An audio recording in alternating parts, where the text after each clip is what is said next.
오늘 말씀은 시편 110편 1절에서 7절 말씀입니다. 다윗의 시.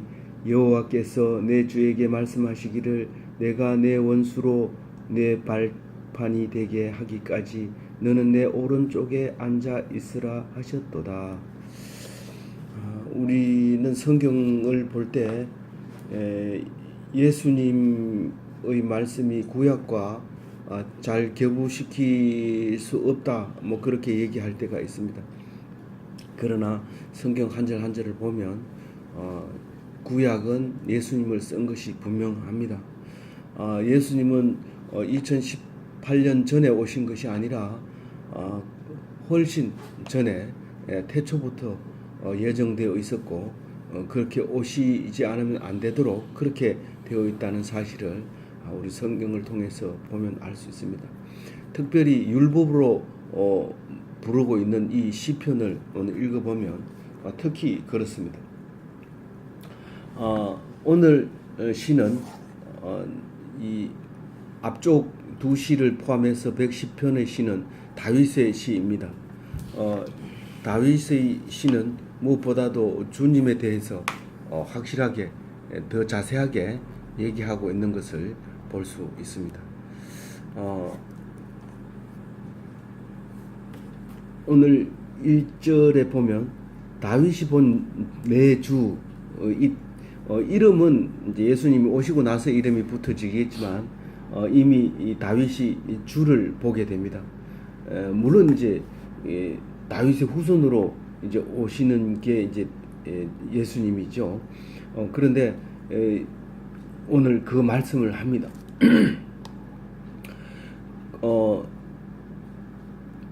하나님이 내 주께 말씀하시는데 내가 너의 원수를 갚겠다. 완전 승리할 때까지 내 오른편에 앉아 있으라. 이 얘기를 합니다. 그래서 예수님이 오시고 가셨는데도 이제 그 말씀대로 오셨다 가셨는데도 여전히 이 원수는 예수님이 갚아주시고 또 여전히 오른편에 하나님 오른편에 앉아 계시고 있다는 사실을 우리는 기억하고 있습니다. 다윗은 이미 그 소리를 들었다는 거죠. 그래서 우리가 유대인들도 그렇고 또 기독교인들도 그렇고 그 다른 사람들도 다 다윗이 아주 예수님 다음으로 신앙적인 사람으로 우리는 봅니다. 물론 아브라함은 믿음의 조상이지만 우리는 아브라함은 믿음의 조상으로서 시작한 거고 진짜 세상 왕을 보여주면서 세상 영광과 하나님의 영광을 다 보여준 것이 이 다윗이다. 그래서 다윗이 너무 좋아서 아이들 이름도 데이비드라고 짓고 그렇게 하지 않습니까? 그래서 우리는 이 다윗의 시가 우리에게 나에게 직접 하는 말이라 이렇게 듣고 은혜 받으시기를 바랍니다. 내가 너의 원수를 갚겠다. 이 말은 다윗의 입장에서 보면 내가 갚지 못한 원수들을 앞으로 갚아줄 사람이 내 후손에서 나오겠다. 이런 의미로 듣게 되면 이 다윗은 굉장히 위로를 받을 수가 있겠죠. 그리고 완전 승리라고 하는 것은 아무리 이 일을 문제 해결해 놓고 나면 또 저 문제가 터지고 저 문제 해결해 놓고 나면 또 이 문제가 터지고 계속해서 문제가 터지는데 우리는 그것이 원수라는 사실을 알게 됩니다. 그런데 제일 마지막 원수가 뭐냐고 하면 당연히 사망이죠. 그 사망의 문제만 해결하면 완전 승리가 되는 겁니다. 그래서 그 완전 승리가 될 때까지 내 오른편에 앉아 있겠다. 그 얘기를 이미 다윗이 볼 때, 다윗이 하나님의 음성을 듣고 하나님을 볼 때 그 말씀하는 것을 하나님이 내 주께 하는 말씀을 들었다는 겁니다.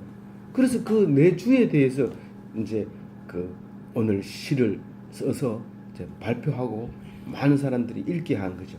2절에는 이제 시작을 하는데요. 하나님이 주께 규를 보내신다. 홀이라고도 하고 지휘봉을 얘기하는 거죠. 원래 막대기, 지팡이 이런 의미를 가지고 있는 홀을 이제 줍니다. 그 홀을 가진 사람의 말은 무조건 들어야 됩니다. 그게 이제 규칙이고 모든 백성이 상징이었던 거죠. 그래서 어디서 보내냐 하면 시온에서부터 다스릴 권능을 왕을 보내신다 그럽니다. 이 시온성은 다윗이 처음으로 그 여부스 족속의 땅을 차지한 다음에 그 다윗성이라고 이름을 붙이죠. 그 이후부터는 계속해서 그 성을 시온성이라고 부르게 됩니다. 그 시온에서부터 다스릴 권세가 나온다 했는데 실제로 예수님 온 것은 다윗 시대에는 당연히 오지 않았고요. 그 다음에 다윗이 죽고 솔로몬 시대, 그 밑에 열왕 시대, 남북 분열 왕국 시대, 그리고 이제 북쪽 이스라엘이 망하고 남쪽 유다만 남아 있어서 150년 동안 있었고, 그리고 그것도 조차 바벨론에 망하고 다시 돌아와서 스룹바벨 성전을 지어서 다시 살고 있었지만 그 세대도 지나가고 이제 로마가 차지하고 이제 헤롯이 성전을 짓고 있을 때 예수님이 오시잖아요. 그러면 그때는 이미 많은 다른 지파는 다 없어지고 유다 지파만 남아서 유대인으로서 유대교인으로서 살 시대가 됐는데, 그때 예수님이 오심으로써 결국은 시온에서 오시고 다윗성에서 오시고 다윗의 후손으로 오시게 되는 그런 일이 일이 이루어지게 되는 것이죠. 그래서 내 주는 원수를 다스리소서 이러고, 다스리소서 이러면 사실은 이 공동 번역에는 왕권을 행사하여라 이렇게 강권적인, 우리 누가 들어도 이건 명령어로 들립니다. 근데 이제 우리 개역 개정에는 다스리소서 했기 때문에 명령어는 아니지만은 강력한 부탁으로 이렇게 들려지죠. 그래서 이건 원어상으로 보면 이 명령형으로 되어 있습니다. 이건 왕에게 명령하라는 것이, 명령하는 뜻이 아니고 왕권을 가지소서 이렇게 이제 명령어를 사용한 거죠.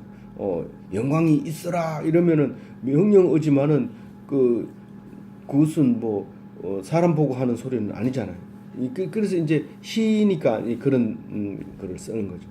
예수님은 원수를 다스리는 왕권을 가지고 원수를 다스리소서 이제 이렇게 노래하고 있죠. 3절에는 주님이 권능으로 통치하는 날이 오게 되는데 그 날의 모습을 이야기합니다. 다른 사람들이 통치를 하면 이 압박과 고통에서 헤매고 있지만 주님이 권능으로, 주님이 하나님이 주신 능력으로 통치하는 날에는 어떤 일이 있느냐 하면 이제 세 가지를 얘기하죠. 주의 백성들이 거룩한 옷을 입고 즐거이 헌신합니다. 강제 징집을 한다든가 강제 징수를 한다든가 그런 것이 아니라 세금을 내는 게 아니라 헌금을 내고 강제 노역에 시달리는 게 아니라 봉사를 하게 되고 그런 일이 생긴다는 겁니다. 그런데 그 모습을 아름답게 표현합니다. 우리가 구슬, 보석을 이야기할 때 이슬, 송알송알 사리 잎에 옥구슬 이런 노래도 있지만 이 귀하게 여기는 것은 새벽 이슬에 맺히는 것을 보면 그렇게 귀하게 보여집니다. 그래서 주의 청년들이 주께 나오는데 왜 나오느냐 하면 헌신하러 나옵니다. 우리가 헌신하는 사람들 중에서는 청년들이 헌신하는 게 제일 좋습니다. 시키는 대로 하지요. 힘 세지요. 말 잘 들지요. 돈 별로 안 좋아하죠. 명예 안 좋아하죠. 청년들이 제일 좋습니다. 근데 그 청년들이 헌신하러 나온다는 거예요. 열정이 가득한 청년들이. 어떻게 나와요? 옥구슬처럼 송알송알 그렇게 일어난다. 어디서 나온지 몰라요. 우리는 지금 학교에 있으면서 학생의 자원이 모자란다. 또 그리고 입학처장이 지금 출산율이 제일 밑으로 떨어졌습니다. 이제 학교가 존재하기가 어려워졌습니다. 이렇게 하는데 하나님이 통치하면 그런 걱정이 필요 없습니다. 청년이 나오는데 어디서 나오는지 모릅니다. 송알송알 그냥 쏙쏙쏙쏙 이렇게 올라오는데 너무 신기하죠. 비가 와서 맺히는 것도 아니고 어떻게 갑자기 물방울이 탕탕 생기는데 너무 신기한데 하나님이, 주님이, 예수님이 하나님이 주신 능력으로 통치하는 날에는 이런 능력의 헌신자들이 일어난다. 그렇게 노래하고 있습니다. 4절에는요. 예수님이 제사장으로 온다는 겁니다. 물론 오늘 나오진 시에는 안 나왔지만 예수님은 어린 양 제물로도 오시고 제사장으로도 오시고 지금 방금 했는 왕으로도 오시고 그런 분이죠. 그런데 오늘 4절 말씀은 제사장으로 오신 예수를 말하고 있습니다. 그것은 예수님이 변하지 않는 맹세에 의해서 이제 오시게 된다는 말을 하고 있습니다. 다윗이 그것을 미리 알았는 거죠. 영원한 제사장으로 오시는데 그 영원한 제사장이라는 게 뭔 뜻이냐면 이제는 제사장이 없어요. 예수님이 마지막 제사장이면서 보통 제사장은 죽으면 또 다른 사람이 제사장이 되고 그 사람이 죽으면 또 다른 사람이 제사장이 되는데 예수님은 이 제사장으로 오시고 난 이후에는 제사장이 필요 없습니다. 내가 제사장이다.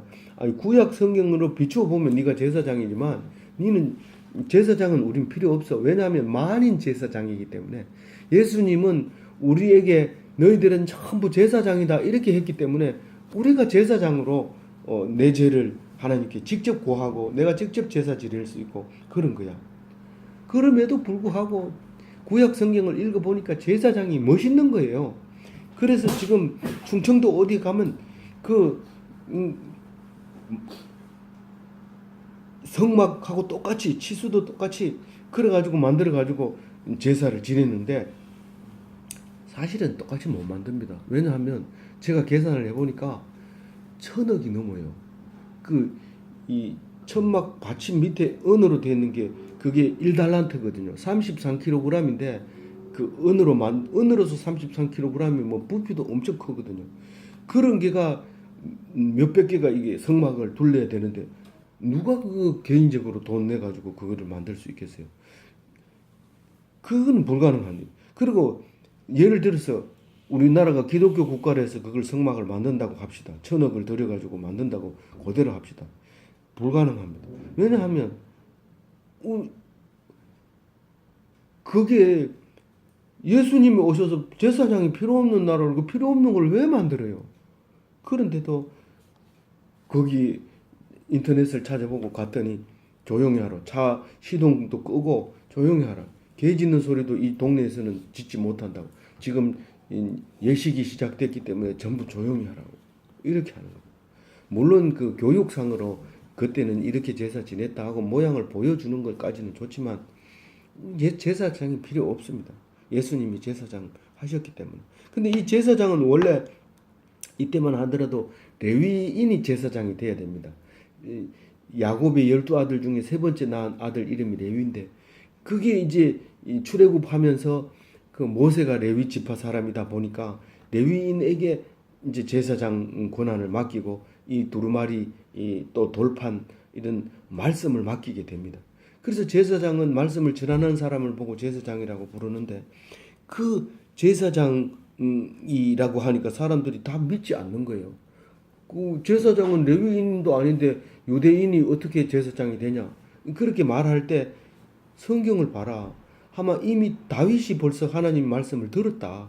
그 얘기하면서 110편 4절 말씀을 얘기해 줍니다. 이 제사장은 레위 반열에서 나온 제사장이 아니라 멜기세덱의 반열에서 나온 제사장이다 라고 얘기를 다윗이 이미 했다. 이 멜기세덱이라는 제사장은 믿음의 조상 아브라함 때부터 있었던 제사장인데 아브라함이 11조를 드린 제사장이 멜기세덱입니다. 그래서 이것을 미리 얘기를 했기 때문에 우리가 볼 때는 그게 뭐 따질 수도 있지만 하나님은 벌써 이미 예정해 놓으신 거죠. 그러니까 성경을 제대로 안 읽으니까 사랑의 하나님이 사람을 그렇게 전쟁하게 내버려 둔 게 말이 되냐. 그리고 믿음 없이 성경을 읽으면 너무도 할 말이 많습니다. 나는 창조론을 믿지 진화론을 안 믿는다. 진화론을 안 가르쳐주고 창조론을 가르치는 학교에 우리 애를 보낼 수 없다. 너무도 어리석은 짓을 하고 있는 거죠. 진짜 하나님의 말씀을 오해를 해도 크게 오해를 하고 있는 거죠.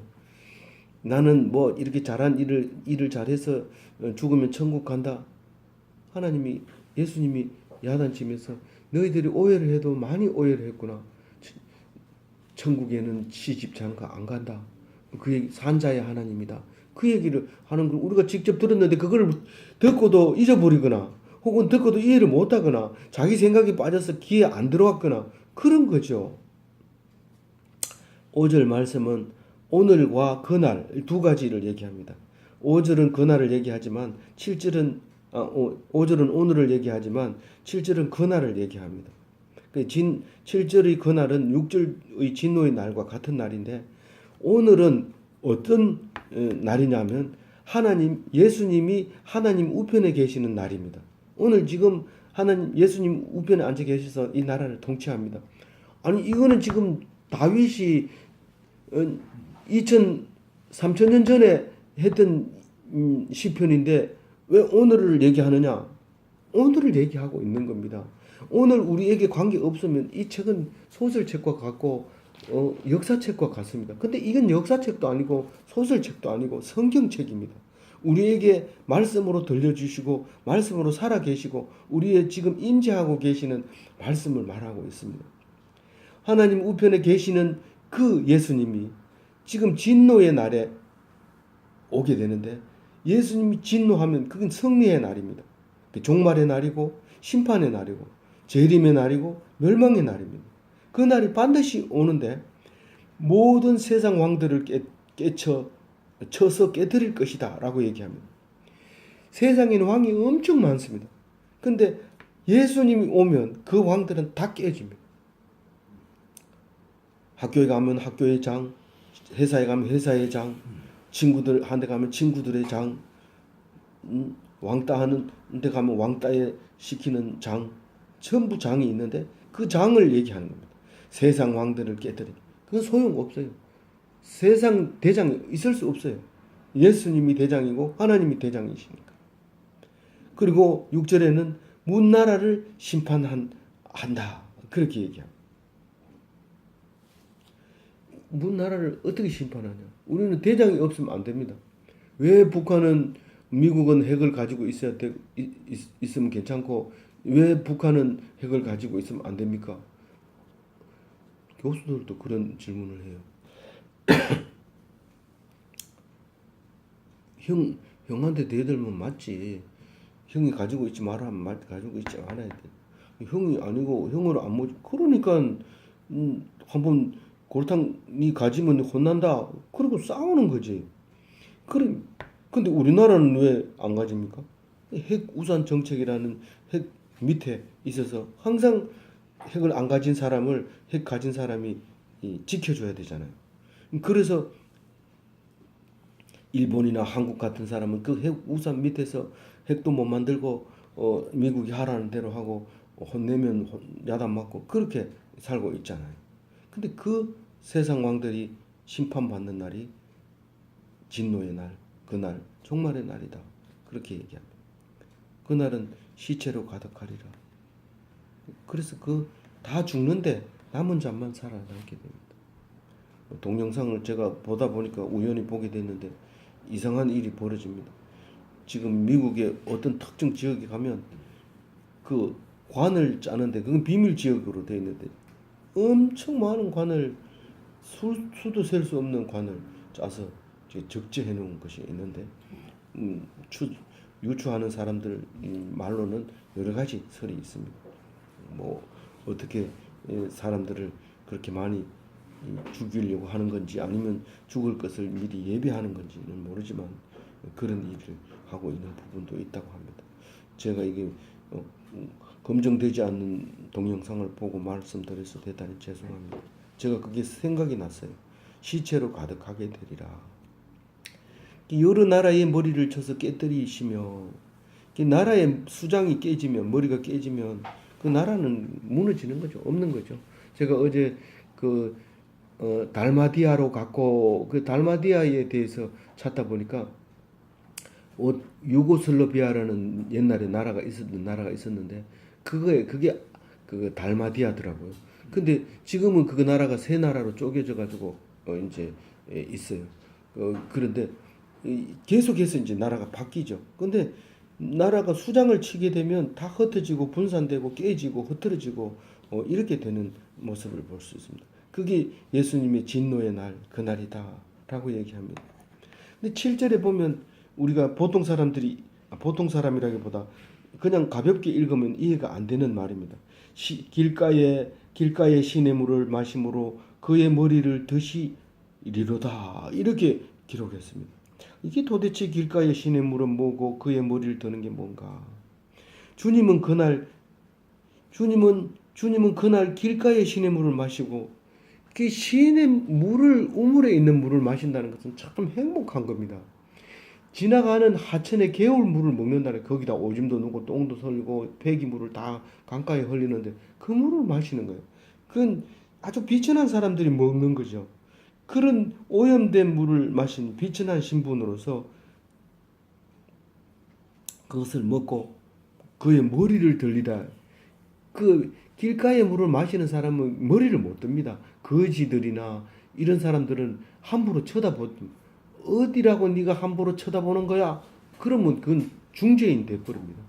그 말이 떨어지기 무섭게 종들이 가서 달려가서 혼내주든지 쫓아버리든지 그렇게 하는 거죠. 그런데 고개를 든다는 것은 승리를 얘기하는 겁니다. 모든 왕들은 전쟁에서 지면 고개를 못 듭니다. 고개를 수그리고 상대방의 왕 앞에 가서 수그리고 있으면 그 이긴 왕이 발로 목을 밟습니다. 그게 이기는 겁니다. 모든 원수를 다 이기고 승리하는 그 모습을 얘기합니다.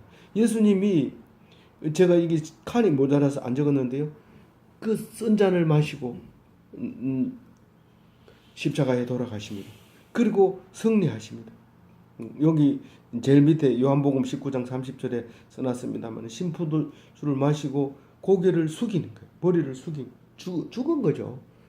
이제 승리하지 못하고 패한 거죠. 그런데 하나님이 고개를 들게 하시고 살려주시고 승리하게 하십니다. 마지막 권수까지 다 이기시고 승리하신 예수님을 믿음으로써 오늘 행복한 시편 110편을 노래할 수 있는 겁니다. 이 예수님을 믿지 않는 사람들은 이 노래가 은혜가 되지도 않고 즐겁지도 않고 별 볼일 없는 노래지만 이 110편은 누구나 예수 믿는 사람은 누구나 기뻐 읽고 또 신약에서도 이 말을 많이 인용하는 것을 보면 이미 예수님으로 말미암아 복 주실 때 다윗의 시 110편이 우리에게 위로를 주셨다 하는 것을 알게 됩니다. 이 말씀으로 복 받는 삶 하루 되시기 바랍니다.